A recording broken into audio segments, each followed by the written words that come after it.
રાજકોટના માલિયાસણ પાસે ટ્રક અને રિક્ષા વચ્ચે અકસ્માત 7 લોકોમાંથી ઘટના સ્થળે 5 લોકોના મૃત્યુ 2 લોકોને રાજકોટ સિવિલ હોસ્પિટલ ખાતે ખસેડવામાં આવ્યા પોલીસ કાફલો 108ની ટીમ તેમજ ફાયર ફાઇટરની ગાડીઓ ઘટના સ્થળે અહેવાલ સંજય પોપટ।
તમે અહીંયા હતા તમે શું જોયું?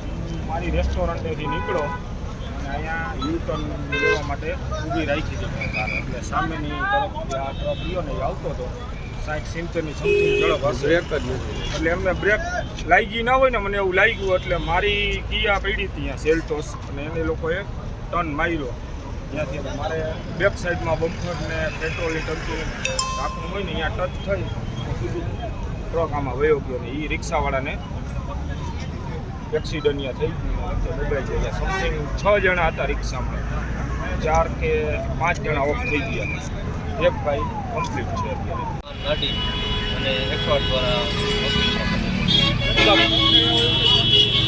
આપણે ચોક્કસ નોકરી શકીએ, પણ અમે જે કન્ડિશનમાં જોયું બરોબર છે એમાં હાલત બહુ ખરાબ થાય કેવી હાલત હતી? રિક્ષાનો તો ઓલરેડી ટોટલ ડેમેજ છે બરોબર છે, એટલે જોતા એવું લાગ્યું છે કે ઘણા રિક્ષામાં સાહેબ કેટલા લોકો સવાર હતા? અહીંયા જાણવા મળે પબ્લિકના માણસો એમ કીધું છે કે 5 થી 6 જણા રિક્ષામાં હતા। ઓકે।